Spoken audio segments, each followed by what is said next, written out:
Start करते हैं। तो हम लोग क्वेश्चन 28 के ऊपर जा चुके थे, ठीक है। क्वेश्चन नंबर 28 तक हमने कर लिया था। आगे क्वेश्चन देखते हैं। अब देखो न्यूमेरिकल्स आएंगे, छोटे छोटे क्वेश्चन जो बोर्ड्स के आते हैं वो हमने कर लिया। न्यूमेरिकल्स आपके सामने आएंगे, तो न्यूमेरिकल्स का थोड़ा ध्यान रखना, ठीक है। टैकिंग बोर्ड हम कर चुके थे, लोड ऑन बोर्ड कर चुके थे हम लोग, है ना। हाईएस्ट बोर्ड 21 क्वेश्चन में 22 कर चुके थे, 23 कर चुके थे, 24 कर चुके थे, 25 कर चुके थे, अब 26। दो तीन क्वेश्चन कराऊंगा, थोड़े बड़े बड़े थोड़े क्वेश्चन ये आते हैं। देखो सबसे पहले क्वेश्चंस कराने के पहले ध्यान से देखना, क्वेश्चन देखते हैं एक बार। A single bolted double cover butt joint, a single bolted है मतलब एक ही रो जा रही है। Single bolted double cover butt joint is used to connect a plate of 16 mm thick with cover plates of 12 mm। देखो जो main plate है, अगर हम क्वेश्चन की लैंग्वेज पढ़ें, जो हमारी मेन प्लेट है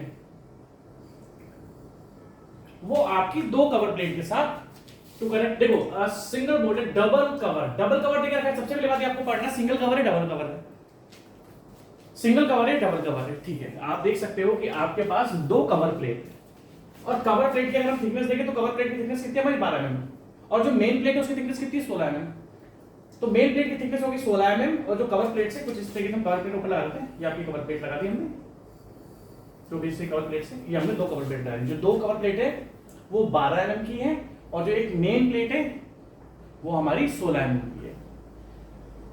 अ सिंगल बोल्टेड, और एक ही बोल्ट जा रहा है, सिंगल बोल्टेड लिखा है तो मतलब एक बोल्ट जा रहा है, ठीक है। ये आपका बोल्ट है, ये आपका बोल्ट लगा दिया, मैंने आपने नट लगा दिया। सिंगल बोल्टेड है, ठीक है, एक रो जा रही है। और single bolted double cover butt joint is used to connect a plate of 16 mm, main 16 mm और कवर प्लेट आपकी 12 mm की दो होगी।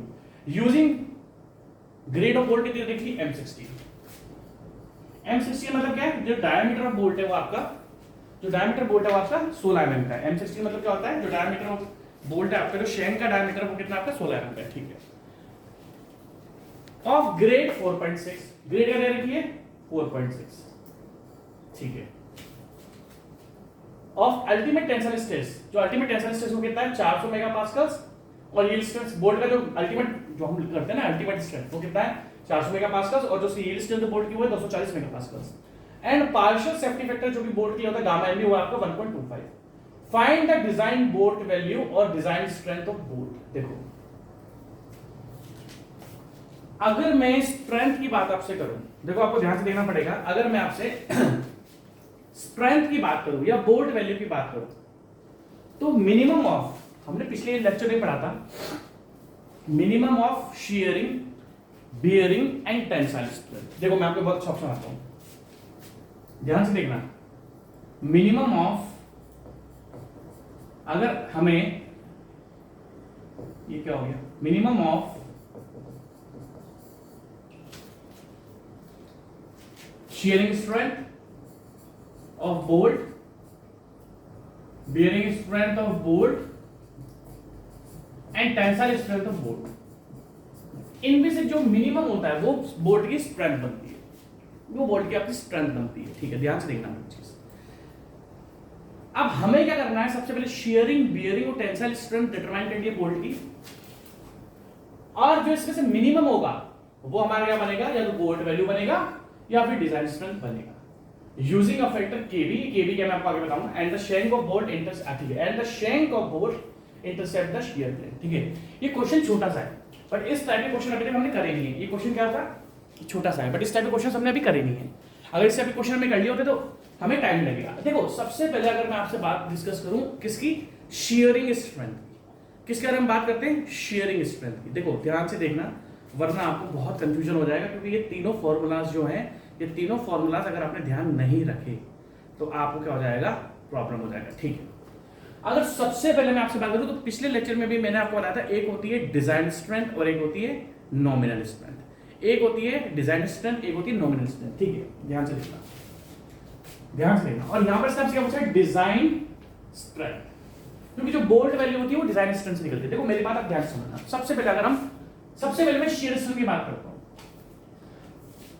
सबसे पहले अगर मैं आपसे शियर स्ट्रेंथ की बात करूं तो ध्यान से देखना, शियर स्ट्रेंथ की बात करें like two nominal shear strength of bolt, and एक होती है two design shear strength of bolt. आपको सबसे पहले इन दोनों में देखो, नॉमिनल क्या होता है, डिजाइन।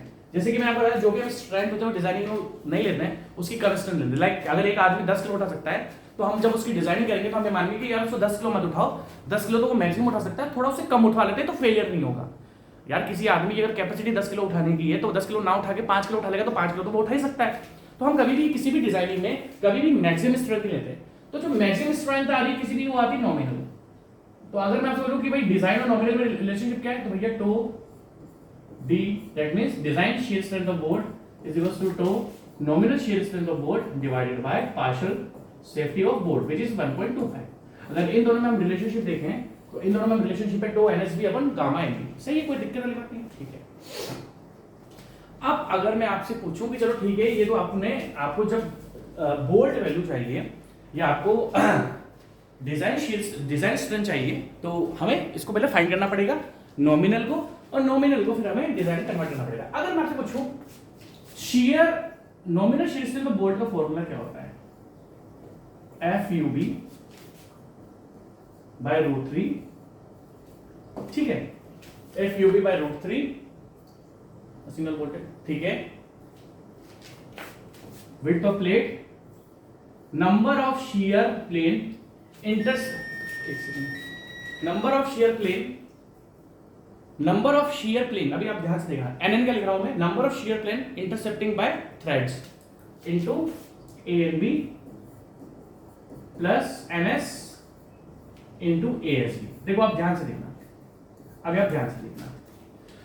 अब अगर मैं ये देखो, ये नॉमिनल शियर स्ट्रेंथ का फॉर्मूला है, देखो आप प्लीज में से पढ़ोगे तो ध्यान से पढ़ना क्योंकि ये टिपिकल क्वेश्चन सब आने वाले हैं। अगर आप देखोगे व्हाट इज FUB, FUB होता है अल्टीमेट स्ट्रेंथ ऑफ बोल्ट, जो कि उन्होंने आपको 400 मेगापास्कल दे रखी है, और मैंने तो आपको ग्रेड से डिफाइन करना सिखा के रखा है। अगर किसी भी बोल्ट की ग्रेड दे के रखी है तो हम तो ग्रेड से भी डिटरमाइन कर सकते हैं, बट इन्होंने यहाँ पर दे के रखी हुई है ना। तो हमें तो चाहे kg पर सेंटीमीटर स्क्वायर की बात करें या हम न्यूटन पर एमएल स्क्वायर की बात करें या मेगापास्कल की बात करें, तो यहाँ पर हमें इसके बारे में डिफरेंस पता है, ठीक है। अब ध्यान से अगर मैं आपसे सिंपल सी बात पूछूं तो FUB आपको पता है, √3 आपको पता है, what is B, thickness of plate कितनी है, 16 mm।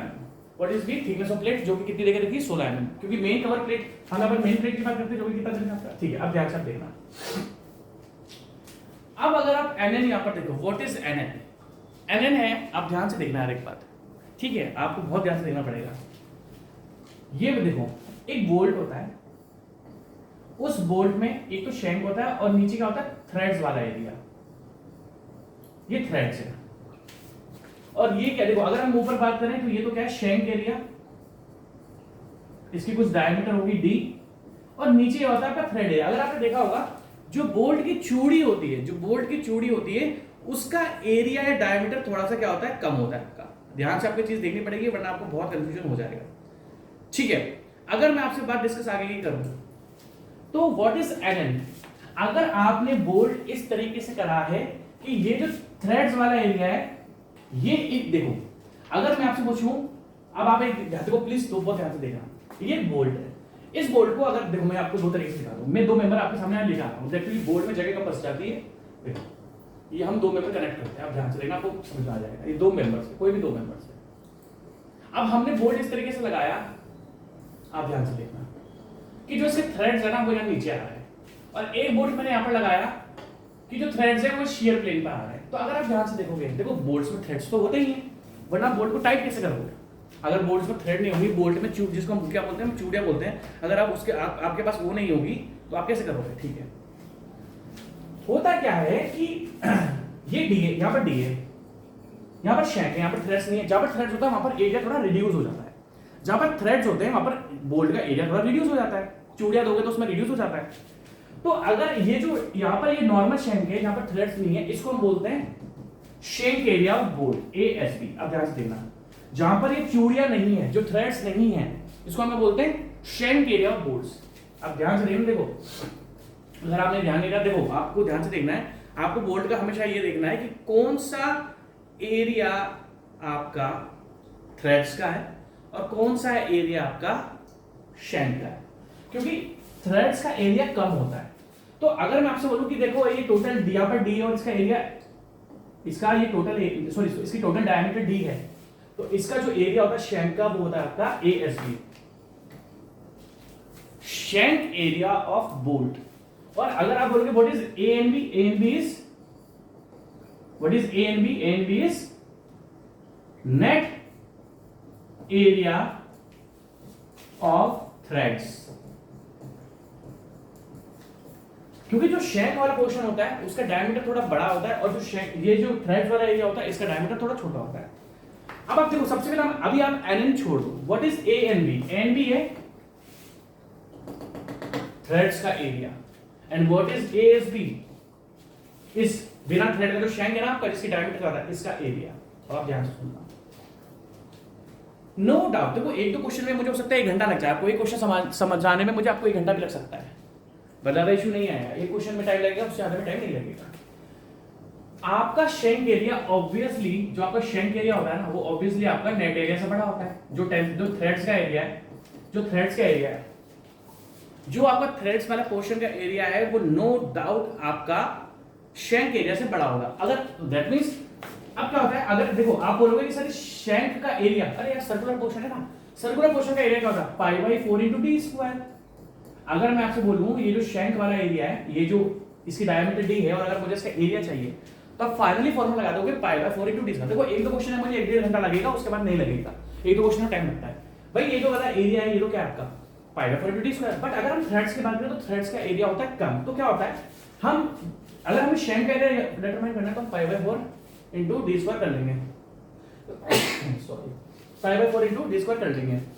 बट इन केस अगर मुझे शैंक का एरिया चाहिए तो क्या होता है ए एस बी, देखो ध्यान से देखना, A S B sorry A and B net जो थ्रेड्स का area is equal to 0.78 of A S B.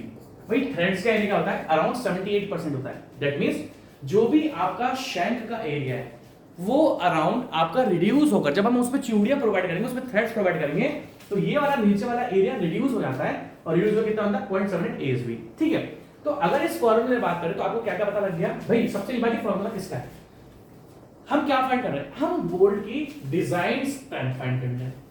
क्या आप नॉमिनल फाइंड कर रहे हो, नहीं सर हम नॉमिनल फाइंड नहीं कर रहे हैं, हम डिजाइन स्ट्रेंथ फाइंड करते हैं। ठीक है, तो मतलब आपको हर जगह डीएसबी चाहिए होगा, डिजाइन चाहिए, मतलब डिजाइन में जो भी स्ट्रेंथ आएगी उसको गामा एमबी से आपको डिवाइड करना पड़ेगा। सबसे पहली बात, आप कुछ लोग मुझसे ये प्रॉब्लम रखते होंगे कि सर आप एक चीज को 100 बार बोलते हो। भाई साहब एक चीज को 100 बार उसी को बोलता हूँ जिसकी जरूरत है। जैसे इस क्वेश्चन में बोलोगे सर आपने 100 बार बोल दिया, जरूरत है इसलिए बोल दिया। तो डीएसबी तो एनबी ये सब आपको क्लियर है। तो हमने सबसे पहले शीयर स्ट्रेंथ देखी, हमने देखा नॉमिनल का डिजाइन का होता है यहाँ तक आगे। उसके बाद हमने नॉमिनल का फॉर्मूला देखा which is equal to FUB/√3 * B width of plate into A NN ANB NS ASB। अब आप ध्यान से देखना, what is NN, number of shear planes intercepting by threads. अगर आप इस वाले क्वेश्चन इस वाले एग्जांपल को देखोगे तो यहाँ पर थ्रेड शियर प्लेन में आ रहे हैं, और अगर आप यहाँ पर देखोगे तो यहाँ पर थ्रेड्स, देखो शियर प्लेन तो इन दोनों के बीच का है ना, शियर प्लेन तो इन दोनों के बीच का है, ये शियर प्लेन है।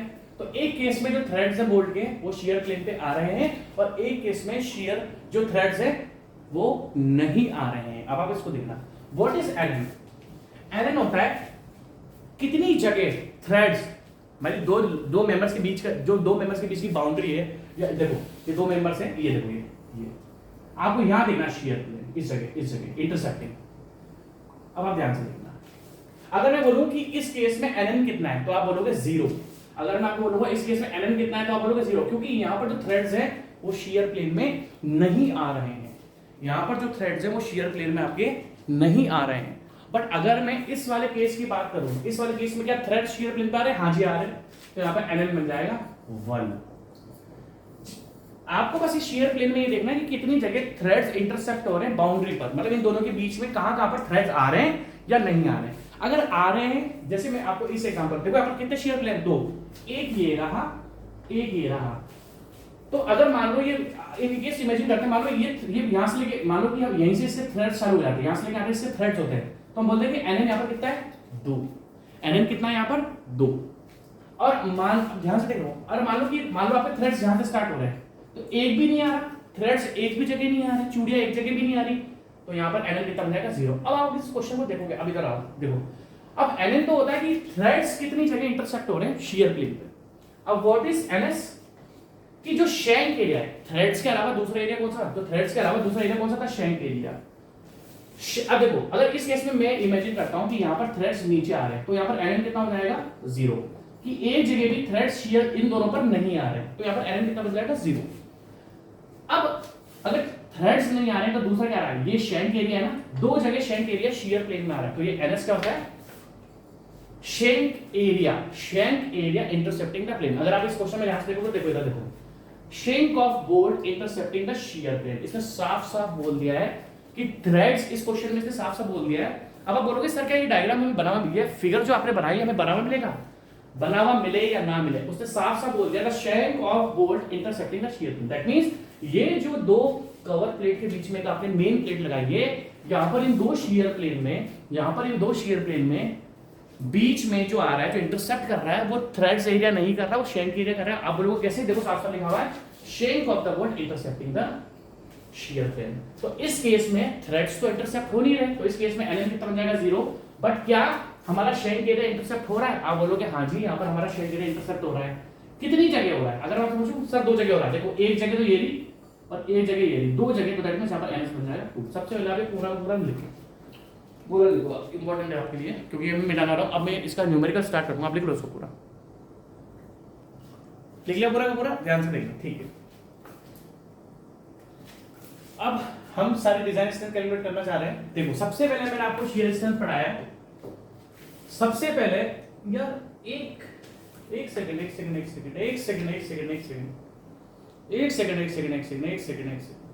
अभी हम शियर पढ़ रहे हैं ना यार, सॉरी मैं आपको फॉर्मूला बताता हूं। हम देखो ध्यान से देना, तो एनएसबी फाइंड करते हैं, FUB बाय √3। ये जो विड्थ आती है ना, ये V, इसको काटो, ये बियरिंग में आती है विड्थ हमने इसमें एडिशन लिख दी, इसका V, ये B काट दो आप, ये B, एक्चुअली ये B एडिशन मैंने इसमें लिख दिया, ना इससे पहले क्वेश्चन में भी गलती दी है, ये B नहीं आएगा, ये जो विड्थ आती है, मतलब जो थिकनेस आएगी ये आपकी बियरिंग में आती है, शियरिंग में नहीं आती, तो इस B को काटना, ठीक है। Number of shear planes NN ANB plus NS ASB, actually मैंने गलत लिख दिया, ये आपका बियरिंग में आएगा, ये जो विड्थ है, मतलब जो थिकनेस है इसकी वाली, ताकि थिकनेस मेन प्लेट की है, ये आपका बियरिंग में आएगा, इसमें काट देना इसको, ठीक है। NN ANB plus NS ASB, ये एडिशन लिख दिया मैंने, ठीक है, ध्यान से देखना। तो हम सबसे पहले नॉमिनल फाइंड करते हैं, what is FUB ultimate stress of bolt, which is 400 megapascals, FUB 400 megapascals by √3। अब एक चीज, ये जो केस था, इसमें क्या थ्रेड्स का एरिया कहीं पर भी आ रहा था, नहीं, NN 0 था, NN क्या था 0 +2, क्योंकि जो shank of bolt intercept area, 2 cover plate थी, 2 कवर प्लेट की, इसमें B क्विज काट देना, ये एक्चुअली बियरिंग में आता है, इसमें आएगा, ये मैंने एडिशन गलती से लगा दिया, इस B को काट देना, ठीक है। 400 बाय √3 प्लस 0 + 2, 0 क्योंकि NN 0 है तो AB 0 बन जाएगा, प्लस NS कितने शियर प्लेन्स जो शेंक के कितनी जगह इंटरसेप्ट कर रहा है, 2 जगह कर रहा है। अब देखो what is ASB into π/4 into π/4, ध्यान से देखना, डायमीटर कितनी है 16, शेंक की डायमीटर देखो, जो यहाँ पर डायमीटर होती है वो शेंक की डायमीटर होती है ना, M16 का रिप्रेजेंट करता है डायमीटर ऑफ शेंक, जो थ्रेड्स के बिना, जो थ्रेड्स के अलावा एरिया है उसको हम बोलते हैं डायमीटर ऑफ शेंक, और वो कितना देकर रखा है यहाँ पर 16 mm, तो π/4 इनटू 16 का स्क्वायर, ठीक है भाई। अगर हम ध्यान से देखें तो ये 2 आ जाएगा यहाँ पर, अब इसको मैं पूरा कैलकुलेटर से कैलकुलेट कर देता हूँ, 16 × 16 256 है ना, इनटू 3.14 डिवाइडेड बाय 2, ये पूरा का पूरा आपका आ रहा है 401.400 बाय √3 इंटू 400 बाय √3 इंटू 401.92 है ना, एक बार देख लें इसको, multiply by 400 divided by 1.732 which is equals to 92822.1709, 92822.1709, ठीक है। इसको ध्यान से देख लेते हैं, एक बार फिर क्रॉस चेक करूंगा, आपको पता है मेरी कैलकुलेशन बिल्कुल 0 है, 16 × 16, ठीक है, मल्टीप्लाई बाय 3.14, अरे यार एक सेकंड, 16 का स्क्वायर इंटू 16, ठीक है, डिवाइडेड बाय 2 कर लेते हैं, क्या उल्टा करते थोड़ा सा, multiply by 3.14 multiply by 400 divided by 1.732 92822 points. अब देखो ध्यान से देखना, अब आप एक चीज ध्यान से देखना, आपको अब एक चीज समझ में आएगी। ये जो 400 है इसकी यूनिट क्या है? Newton per mm square. आप ध्यान से देखना, ये क्या 400 क्या है यहाँ पर भाई? एफयूबी है ना। What is FUB? Newton per mm square. Newton per mm megapascals का होता है। न्यूटन पर मेगा पास्कल्स का मतलब क्या होता है? न्यूटन पर एमएम स्क्वायर तो होता है। मैंने क्या बोला, मेरे को एक दो क्वेश्चन में टाइम लगेगा, तो आप बोर मत होना, क्योंकि ये क्वेश्चंस जेईई के एग्जाम्स में भी आ जाते हैं। ये क्वेश्चंस जेईई के एग्जाम्स में भी आ जाते हैं। ये न्यूटन पर एमएम स्क्वायर में, और ये जो 16 है, इसके अलावा तो सारी यूनिटलेस है भाई। √3 यूनिटलेस है, पाई यूनिटलेस है। दो ही वैल्यूज की यूनिट है, एक 400 की न्यूटन पर एमएम स्क्वायर, एक दूसरी 16 की एमएम स्क्वायर। तो देखो ये न्यूटन पर एमएम स्क्वायर, ये 16 को हमने एमएम में रखा, तो ये बनते हो। अब ध्यान से देखना, यूनिट देखना है। न्यूटन पर एमएम स्क्वायर किसकी है? 400 की, और इसकी यूनिट क्या है? एमएम स्क्वायर, क्योंकि 16 का स्क्वायर करूंगा तो एमएम स्क्वायर। अगर आप ध्यान से देखोगे तो एमएम स्क्वायर से एमएम स्क्वायर कट जाएगा। फाइनली आपका आंसर किसमें आएगा? न्यूटन्स में। फाइनली आपका आंसर किसमें आएगा? न्यूटन्स में। तो अगर हम इसको किलोमीटर में कन्वर्ट करूं तो 92.8 किलो न्यूटन। 92.8 किलोमीटर। समझ गए मेरी बात? तो यहां पर हमारी जो स्ट्रेंथ आ रही है, यहां पर जो हमारी स्ट्रेंथ आ रही है वो कितनी आ रही है? 92.8 किलो न्यूटन। 92.8 किलो। अब यार पेन है यहाँ पे, मैं इसको लिख लेता हूँ, सेकंड है ना, इसको हम लिख लेते हैं 92, हमारी जो 92.8 किलो न्यूटन। अब आपको ध्यान रखना है, ये वैल्यू कौन सी आई है? This is tau NSB, this is tau NSB, this is tau NSB. और हमें फाइंड करना है शियर स्ट्रेंथ। तो टो डीएसबी का बन जाएगा this value divided by 1.25, this value divided by 1.25। इसको कर लेते हैं एक बार। 92.8 भाई हमें डिजाइन चाहिए ना,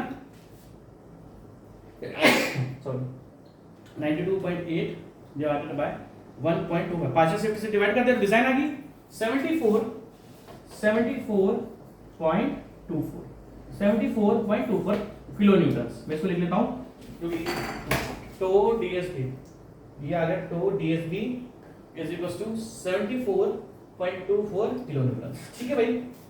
तो अभी तक हमने एक क्वेश्चन में टाइम लगेगा, आप लोगों के साथ टाइम लगा दो। एक क्वेश्चन में टाइम लगेगा तो एक क्वेश्चन में हम टाइम लगा लेते हैं, ताकि हमें आगे इश्यू नहीं। ठीक है, ध्यान से देखना। हमने क्या करा? हमने tau DSB that means shearing strength हमने डिटरमाइन कर ली। शियरिंग स्ट्रेंथ हम लोग डिटरमाइन कर सकते हैं, और वो भी कौन सी कर चुके हैं? शियरिंग स्ट्रेंथ अगर हमने डिटरमाइन करी है तो हमने डिजाइन करी। इसमें मैं पानी देता हूं, मेरे को 1 सेकंड का टाइम दो। ठीक है, ठीक है, स्टार्ट करते हैं। हमने आपकी डिजाइन शियर स्ट्रेंथ को डिटरमाइन कर लिया। अब जो नेक्स्ट स्ट्रेंथ है हमारी वो क्या है? सेम वी पी, सॉरी आपके सबसे पहले कौन सी है? देखो वापस से nominal V N P B. This is nominal bearing strength of bolt. Nominal bearing strength of bolt लिखने की जरूरत नहीं है। और दूसरा क्या होगा हमारा? V D P B, design bearing strength of bolt. Design bearing strength of bolt. अब आपको एक चीज ध्यान रखनी पड़ेगी, देखो बहुत ज्यादा ध्यान रखना। हमें इस क्वेश्चन में क्या करना है? हमें डिजाइन ही फाइंड करनी है। अगर मैं आपसे वी एन पी बी का फॉर्मूले के बारे में बात करूं, एन पी बी, सबसे पहले 2.5। अब देखो इधर ध्यान से, एक फैक्टर देकर रखा है केबी, एक फैक्टर देकर रखा है केबी इनटू केबी। अब जैसे कि हमने बोला था, क्या पिछले केस में हमने गलती से वो इसकी विड्थ लगा दी थी। विड्थ कितनी है? अगर हम मेन प्लेट की बात करें, विड्थ कितनी है यहां पर? यहां पर सर हमारी विड्थ है 16 mm into T, into D diameter of bolt into ultimate tensile strength of bolt. देखो अब अगर आप बोलोगे केबी क्या है? सर केबी एक फैक्टर है जो कि 3 क्राइटेरिया से निकलता है। अभी क्वेश्चन और लंबा हो जाएगा। केबी एक ऐसा फैक्टर है जो कि आपका एंड डिस्टेंस, पिच सबसे निकलता है। ठीक है, जैसे अगर मैं आपको बात करूं, एंड डिस्टेंस से निकलेगा, डायमीटर ऑफ होल से निकलेगा। तो ये केबी 3 क्राइटेरिया से निकलता है। एक एंड डिस्टेंस से निकलेगा, एक पिच से निकलेगा, और एक ultimate tensile strength of bolt and ultimate tensile strength of plate. 3 फॉर्मूले हैं। किस किस का है? एक तो एंड डिस्टेंस का हो गया, एक पिच का हो गया, और एक हो गया आपका ultimate tensile strength of bolt end plate. अभी इस क्वेश्चन को मैं और लंबा ना कर दूं, अगर आपको इस क्वेश्चन में इन्होंने केबी देकर रखा हुआ है, मैं इसको डायरेक्ट ले लूंगा अभी। जिस क्वेश्चन में के बी नहीं देकर रखा होगा तो मैं आपको 3 क्राइटेरिया से के बी डिटरमाइन करना सिखाऊंगा, बट अभी इस क्वेश्चन को मेरे को और लंबा नहीं करना, क्योंकि यार एक ऑब्जेक्टिव क्वेश्चन है, ऑब्जेक्टिव क्वेश्चन को मेरे को और लंबा नहीं करना। हाँ, जिसमें डिटरमाइन करना होगा वो मैं आपको डिटरमाइन करवा दूंगा। ये 3 क्राइटेरिया से डिटरमाइन होता है, and distance, pitch and ultimate tensile strength of bolt and ultimate tensile strength of plate. ध्यान से देखना, अभी इन्होंने देकर रखा हुआ है। अभी आप बोलोगे सर आप हमें सॉल्व करके दिखा दो ना, मैं आपको सॉल्व करके दिखा नहीं पाऊंगा। जैसा कि मैंने क्या बोला कि लास्ट वाला मैं आपसे क्या बोल रहा हूं, ultimate tensile strength of bolt and ultimate tensile strength of plate. क्या यहां पर आपकी ये फॉर्मूला है FUB बाय FU, क्या यहां पर कहीं भी ग्रेड ऑफ प्लेट देकर रखी है? देखो अगर आप बोलोगे what is FUB, ultimate tensile strength of bolt, what is FUB, ultimate tensile strength of bolt, जो कि आपको देकर रखी है। बट ये जो 16 mm की थिक कवर प्लेट है, क्या इसकी ग्रेड देकर रखी है? लाइक FE415 या FE500 कहीं पर भी ग्रेड देकर रखी है? बोलोगे नहीं सर, ग्रेड तो कहीं पर भी देख नहीं रखी हुई है, ग्रेड तो कहीं पर भी देख नहीं रखी हुई है। तो फिर मैं ये फाइंड कैसे करूंगा? फिर मैं फाइंड कैसे करूंगा? अगर है ना, अब आप मान लो आपका एंड डिस्टेंस है, आप मैं चलो बता ही देता हूं यार आपको, फिर बोलोगे सर आपने एक चीज खा ली। एंड डिस्टेंस और एज डिस्टेंस आपको बहुत अच्छे तरीके से पता है, E/3D0, what is D0? Diameter. देखो यहां पर आपको ध्यान रखना पड़ेगा, D होता है डायमीटर ऑफ बोल्ट और D0 या D0 क्या होता है आपका? Diameter of hole. यहां पर होल है ये। अभी देखना, चलो मैं बता देता हूं, कंफ्यूज मत होना, क्योंकि ये सारे के सारे खुद एक ऑब्जेक्टिव क्वेश्चन में, ये जो केबी है ना, ये खुद का एक ऑब्जेक्टिव क्वेश्चन है। केबी खुद में एक ऑब्जेक्टिव क्वेश्चन है। P/3D0 माइनस 0.25 मैं आपको बता ही देता हूं। चलो आप बोलोगे सर आपको लगता आता नहीं, एंड 1 इन 4 वैल्यू का जो मिनिमम होता है वो आपका केबी बनता है। देखो मैं आपको बता देता हूं, कोई दिक्कत नहीं है, क्वेश्चन है, टाइम लगता है, हम एक क्वेश्चन को पढ़ लेते हैं ताकि हमें कोई भी प्रॉब्लम नहीं आए, ठीक है। What is E? E यहां पर होता है and distance, what is D0? Diameter of hole. What is P? P होता है आपका pitch. What is D0? Diameter of hole 0.25। What is FUB? Ultimate tensile strength of bolt. And what is FU? Ultimate tensile, मैं लिख देता हूं, what is FUB? Ultimate tensile strength of bolt. What is FU? Ultimate tensile strength of 16 mm plate. आप ध्यान से देखना, and 1 2 3 4 जो होता है 1, इनमें से जो मिनिमम होता है, लेसर ऑफ ऑल वैल्यूज आपका बनता है केबी। इस क्वेश्चन में इन्होंने केबी डायरेक्ट देकर रखा हुआ है। क्यों देकर रखा हुआ है? क्योंकि इन्होंने कहीं पर भी एंड डिस्टेंस को मेंशन नहीं करा है। अगर ये एंड डिस्टेंस देते, अगर ये इस क्वेश्चन में एंड डिस्टेंस देते, टाइम कितना हो गया, क्योंकि निकलने का टाइम होने वाला है, अभी तो है मेरे पास 15-20 मिनट है, 15 मिनट है मेरे पास। अगर हम एंड डिस्टेंस की बात करें तो एंड डिस्टेंस का इस क्वेश्चन में उन्होंने कहीं देकर रखा है? नहीं, तो हम नहीं डिटरमाइन कर सकते। चलो डायमीटर होल तो हम चलो 16 mm में ऐड कर देंगे तो हमें डायमीटर ऑफ होल मिल जाएगा। What is P? पिच। क्या इस क्वेश्चन में इन्होंने कहीं पर भी पिच देकर रखी हुई है? नहीं सर, इस क्वेश्चन में इन्होंने कहीं पर भी पिच देकर नहीं रखी हुई है।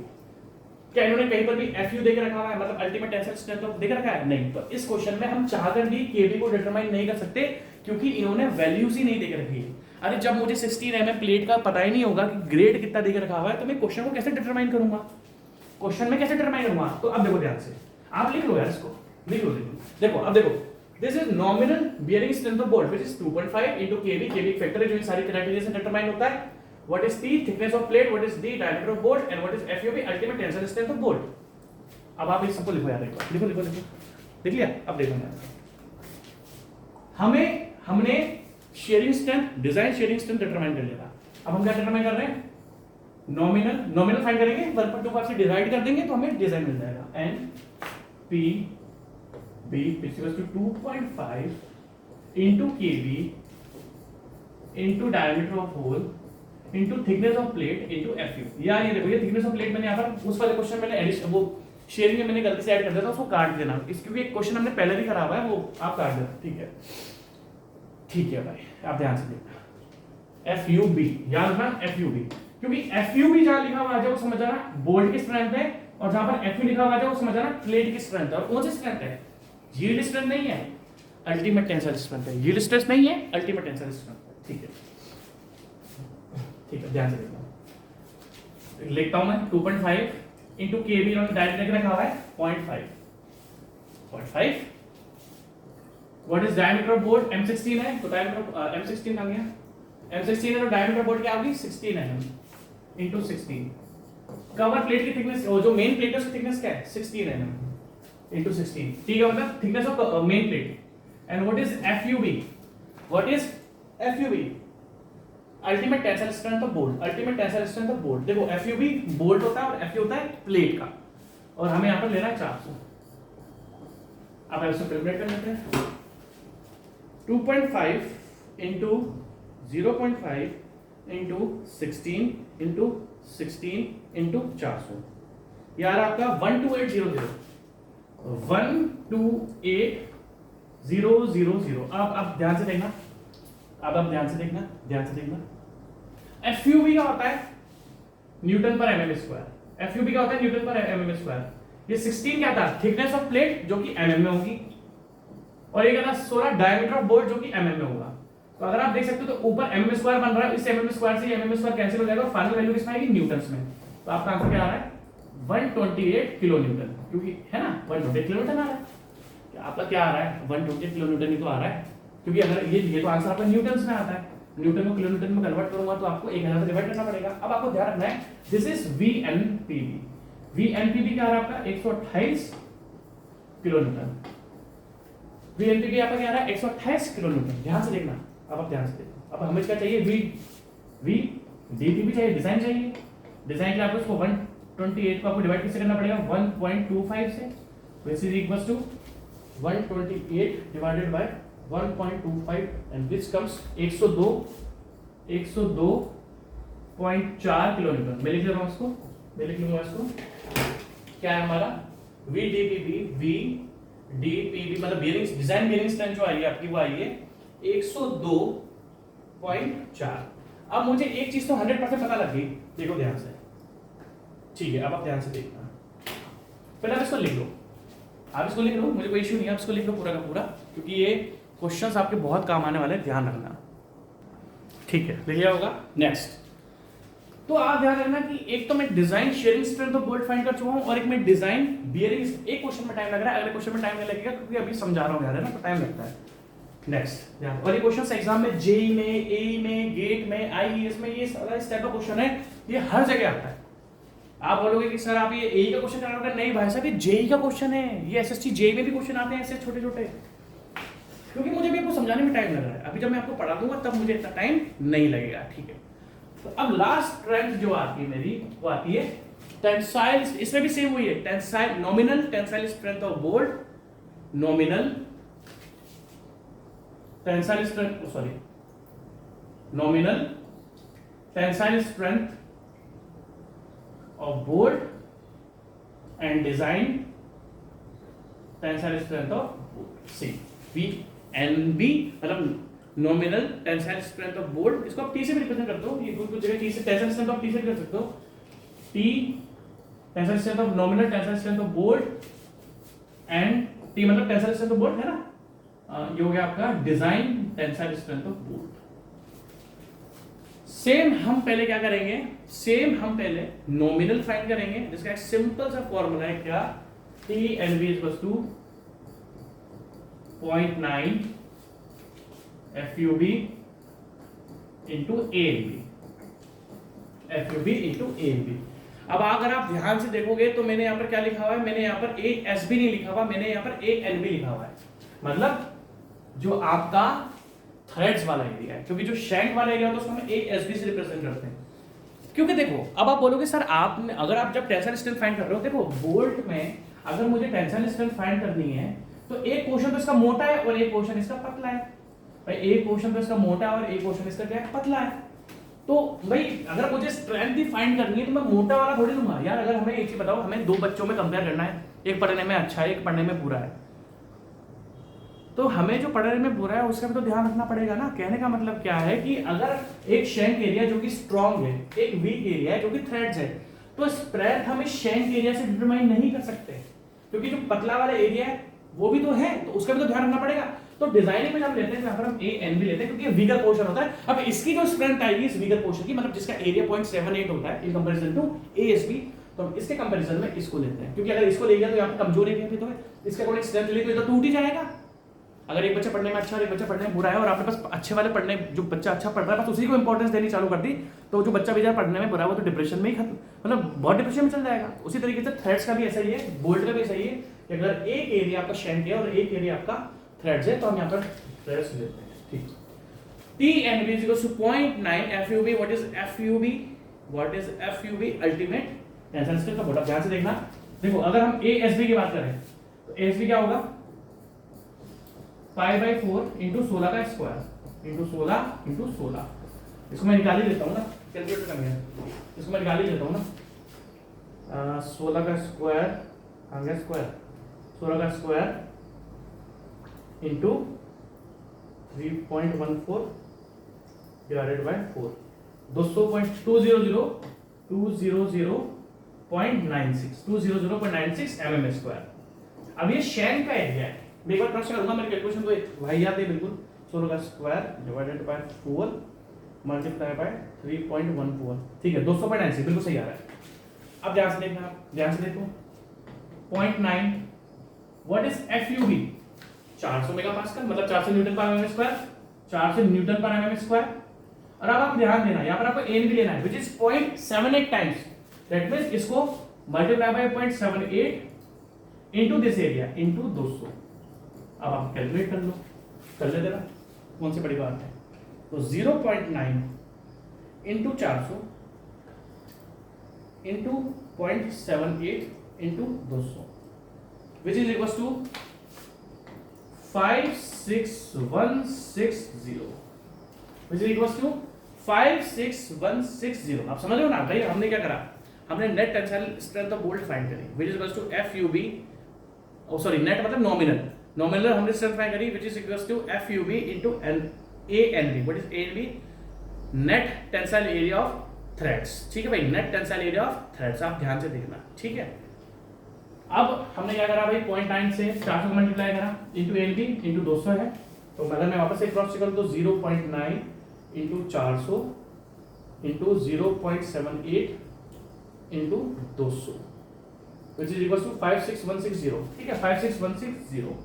ये किस में आ रहा है आपका, न्यूटन में, न्यूटन में है ना, क्योंकि देखो इससे इसका mm स्क्वायर कट जाएगा एरिया का, तो आपका आ जाएगा किलोमीटर में करें तो 56.160 किलोमीटर। अब आप ध्यान से देखो, अगर मैं आपसे तीनों स्ट्रेंथ, तो हमारे पास तीन में लिख लेता हूं, चलो 56.160, अब हमारे पास तीन स्ट्रेंथ आ चुकी है। अब आप ध्यान से देखो, इसमें भी अभी आपका बहुत तगड़ा लोचा, अभी मैं आपको दिखाऊंगा। देखो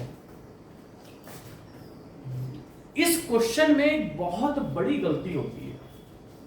अगर मैं तीनों स्ट्रेंथ लिखूं, देखो एक स्ट्रेंथ हमारे पास क्या है, अभी तो अभी इसको पॉइंट अभी 1.25 से और डिवाइड करना है, ये तो आपकी क्या ही है TNB।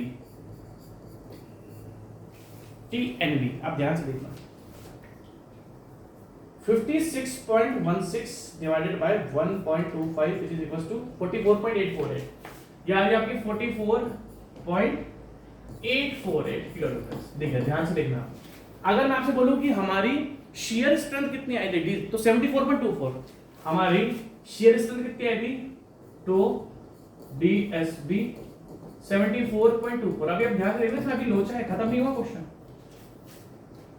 और तीसरा हमारा हमने क्या करता, बियरिंग हमारा कितना आया था, 102.4। अब अगर मैं आपसे पूछूं कि इन तीनों में आप देख लो, इन तीनों में यार बहुत गंदा क्वेश्चन है एक्चुअली, इन तीनों में सबसे मिनिमम स्ट्रेंथ क्या है, तो आप बोलोगे 44.8। देखो अब ध्यान से देखना, हमारी जो टेंसाइल स्ट्रेंथ ऑफ बोल्ट आई होगी चाहिए 44.848, हमारी जो डीएसबी आई है 74.2। अब देखो ध्यान से, इनमें बहुत बड़ी गलती है, मैं आपको बता देता हूं कैसे। आप अगर कोई भी कॉन्सेप्ट पढ़ोगे, इस क्वेश्चन का मैं आपको डाउट, इसका आंसर तो मैं आपको आगे दूंगा। आप अगर कोई सी भी बुक पढ़ोगे तो जो बोल्ट वैल्यू की थ्योरी होती है, जो बोल्ट वैल्यू की थ्योरी होती है कि बोल्ट वैल्यू क्या है या डिजाइन स्ट्रेंथ ऑफ बोल्ट क्या है, तो वो आपको हमेशा बताएगा कि भैया shear strength of bolt, bearing strength of bolt और tensile strength of bolt. But बहुत सारी बुक्स ऐसी है जो इस टेंसाइल स्ट्रेंथ को इग्नोर कर देती है और only on the basis of shear and on the basis of bearing, इन दोनों के बेस पर आपको आंसर दे देती है। जिस बुक से मैंने ये क्वेश्चन उठाया, एक्चुअली ये प्रोसेस गलत है, जिस बुक से, क्योंकि ये क्वेश्चन मैंने बनाया नहीं, ऑब्वियसली मैंने एक बुक से क्वेश्चन को उठाया है, जिस बुक से मैंने क्वेश्चन उठाया उसमें भी इन दोनों को मिनिमम लेकर दे रही, जबकि होनी चाहिए तीनों की। इसका आंसर मैं आपको दूंगा आगे क्वेश्चंस में। अब आप कंफ्यूज हो गए होंगे, सर कि आप तो पढ़ा तो ये रहे हो कि shear, bearing and tensile, actually क्या करते हो ना, वो टेंसाइल कैलकुलेट कर ही नहीं रहे, जबकि करनी चाहिए अकॉर्डिंग टू डिजाइनिंग। और वो आप क्या करते हैं, बस डीएसबी बेयरिंग और आपका शियर, और इसने इसी के अकॉर्डिंग 74 ही देखो। अगर हम ओनली बेयरिंग को और अगर सॉरी बेयरिंग को और हम शियर को डिफाइन करें तो इन दोनों में से कम कौन सी है, 74.24, और यही आपका आंसर देखा। चलो इसका डाउट हम कभी आगे डिस्कस करेंगे। तो एक न्यूमेरिकल मैंने आपको बताया, अभी इसके और भी न्यूमेरिकल्स आएंगे। स्टील आसान नहीं है, स्टील डिफिकल्ट है, ठीक है। अब चलो मेरा निकलने का टाइम हो गया, टेक केयर, बाय बाय।